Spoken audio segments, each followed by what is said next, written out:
Well, since the war began on October 7th, 2023, some 67,000 people in Gaza have been killed.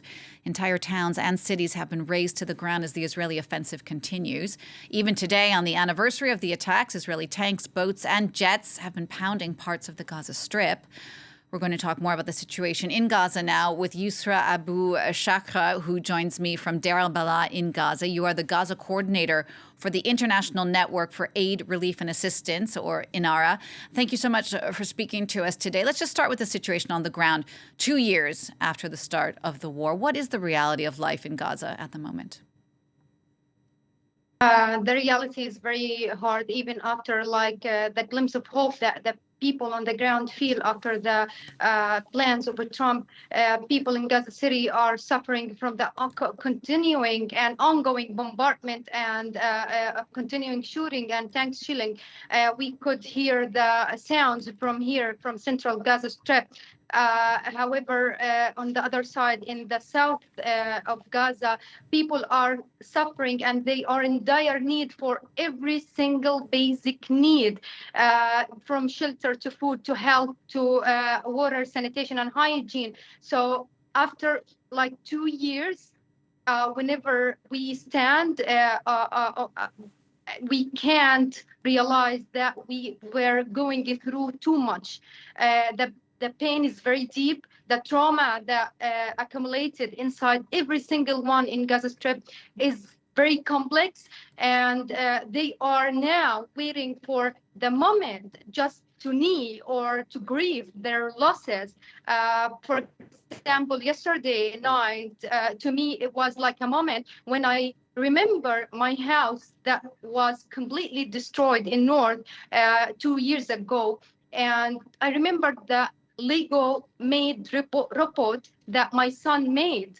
And I couldn't bear this guilt of making this very special robot in the house, which is completely destroyed. So the trauma, it's from the very tiny detail to the very huge loss, like losing the whole family, raising them from the record, from complete destruction of city. The recent displacement that people in Gaza went through was was too much for them, because they are traumatized from the displacement conditions outside their home and their neighborhood. So it's very indescribable. It's very complex in the ground. I can't bear witnessing children starting their morning and their routine by lining up for water trucking for hours. Then they collect garbage and some carton and wood from the streets for fire cooking. Then they go wherever they could just to get a meal.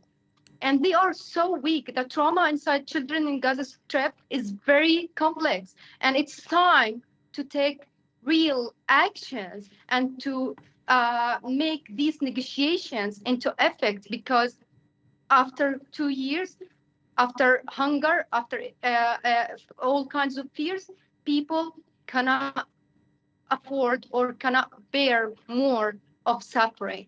Yousra, I'm going to ask you the same question I asked our correspondent in Israel just a few moments ago. These indirect talks are on now in Egypt. Are people there aware that this is happening? Are they hopeful? Are you hopeful at all that these talks will finally bring some peace to the region?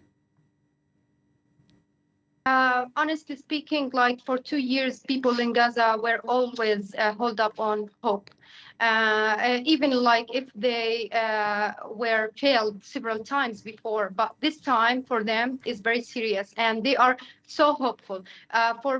For newly displaced families here in South Gaza, they started to stop setting up their situation, waiting for the moment to be returned again. So yes, there is hope.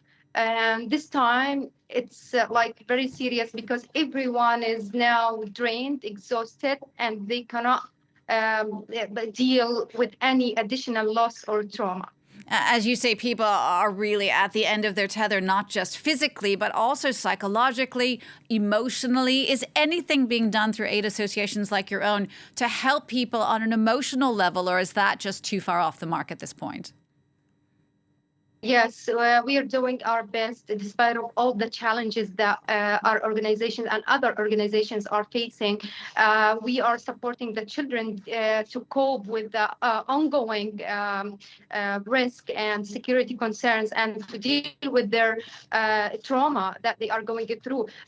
Even through like very single actions and moments, we are trying to give them the hope because the world failed those children, and we don't want them to be raised in a community where they don't believe in humanity. For example, I convinced my children the other day to go and help a girl, a very small girl that was carrying 2 jerrycans, and they were so heavy, and they went and helped her, and it was so long trip just like to bring or to collect water.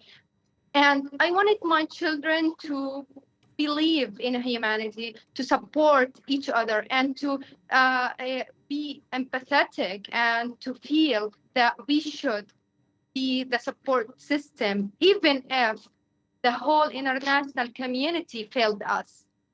Yousra, thank you so much for taking the time to speak to us. Yousra Abu Sharekh in Deir al-Balah in Gaza. You're the Gaza Coordinator for the International Network for Aid, Relief and Assistance. Thank you so much.